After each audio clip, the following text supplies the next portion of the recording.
Good morning friends, अपेक्षा online English classes के YouTube channel पर मैं जयपुर से एडवोकेट पंकज जोशी आपका हार्दिक स्वागत करता हूं। आइए RJS English test paper number 2 को डिस्कस करते हैं। देखिए आप, इसका पहला क्वेश्चन है he blank space is work last night. यहाँ पर आपका जो कीवर्ड है वो लास्ट नाइट है। लास्ट नाइट के साथ वर्ब की सेकेंड फॉर्म यानी पास्ट इंडेफिनिट आता है, इसलिए ऑप्शन नंबर डी आएगा, डिड नॉट कंप्लीट।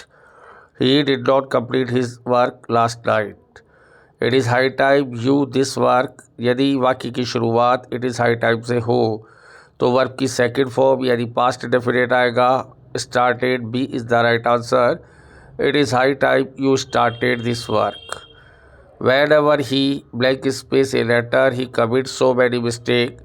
यदि वाक्य की शुरुआत whenever से हो, whenever का मतलब होगा जब भी, तो उसके बाद हमेशा सिंपल प्रेजेंट यानी प्रेजेंट इंडेफिनिट आएगा। whenever he writes a letter he commits so many mistake। जब भी वो एक पत्र लिखता है वो बहुत सारी गलतियाँ करता है। C is the right answer. I blank space by work yet. यदि वाक्य में यट आ गया तो उस वाक्य में प्रेजेंट परफेक्ट नेगेटिव ही आएगा। आई have not finished my work yet. मैंने अभी तक अपना काम पूरा नहीं किया है। हैव नॉट फिनिश्ड आएगा। C is the right answer. I have not finished my work yet. He blank space that he will get good marks. यहाँ पर फील आईएनजी फॉर्म में कभी भी नहीं आता है, इसलिए ए और बी ऑप्शन गलत। ही फील्स वर्ब की पांचवी फॉर्म आएगी, प्रेजेंट इंडेफिनिट में आएगा। He feels that he will get good marks. D is the right answer. I in this school since the last week। यदि वाक्य में since और for का प्रयोग हो जाए तो प्रेजेंट परफेक्ट कॉन्टीन्यूअस या पास्ट परफेक्ट कॉन्टीन्यूअस या फ्यूचर परफेक्ट कॉन्टीन्यूअस ही आएगा, इसलिए answer number A is the right answer. I have been reading in this school since the last week. 7th question पर आइए। While he was crossing the road a bus him therefore he died at once। While के साथ एक वाक्य past continuous में है तो दूसरा वाक्य पास्ट इंडेफिनिट में आएगा। जब वो रोड क्रॉस कर रहा था तो एक बस ने उसे कुचल दिया। वर्ब की सेकंड फॉर्म वाला आंसर रन ओवर है। A is the right answer. Now it is the weather blank space colder and colder. Now it is के साथ प्रेजेंट कंटिन्यूअस ही आता है, इसलिए इज़ गेटिंग आएगा। Now it is the weather is getting colder and colder, और यहाँ पर कोल्डर एंड कोल्डर ही आएगा, कोल्ड एंड कोल्डर भी नहीं आएगा।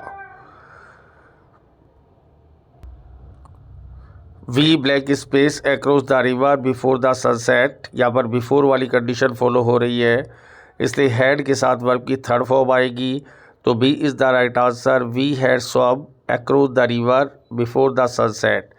SWAM वर्ब की सेकेंड फॉर्म है, हेड के साथ V3 आएगी। B is the right answer.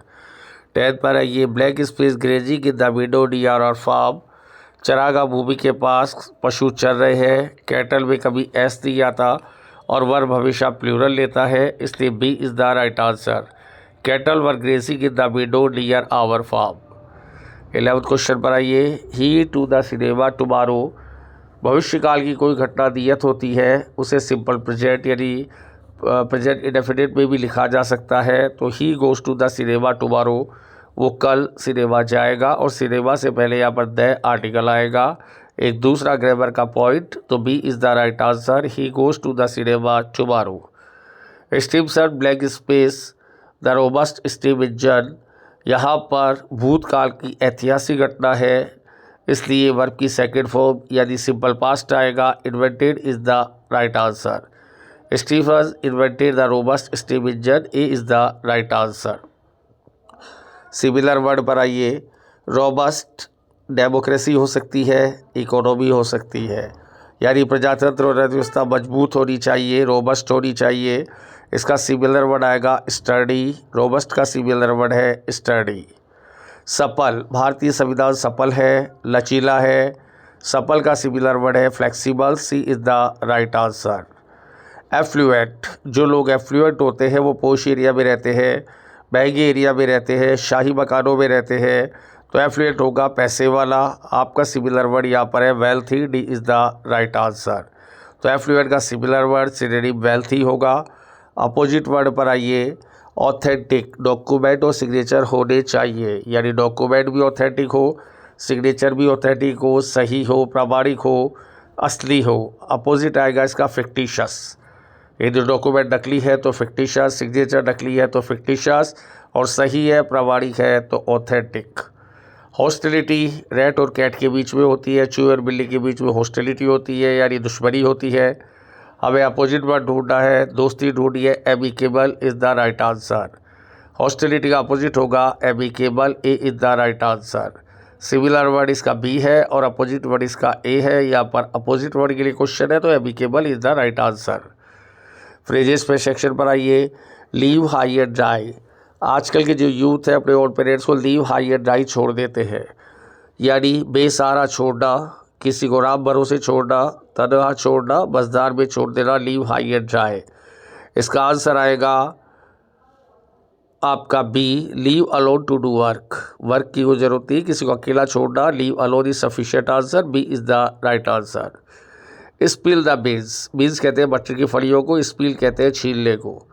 Spill the beans का मतलब होगा, सपोज करिए कोई क्रिमिनल है, वो पुलिस के रिमांड में लेने के बाद स्पिल द बीन्स ही करता है, मतलब राज खोल देता है, पता बता देता है सब कुछ। तो आंसर नंबर आएगा यहाँ पर D, reveal the secret information, सब कुछ बता देना। Spill the beans. Go Dutch. Suppose 4 friend है रेस्टोरेंट में, उनके 2000 का बिल आया और उन्होंने 500 रुपये डिवाइड कर लिए, तो गो डच है वो। गो डच का मतलब होगा divide the coast. C is the right answer. D for Dutch, D for divide याद रखने के लिए, divide the coast. Thank you very much.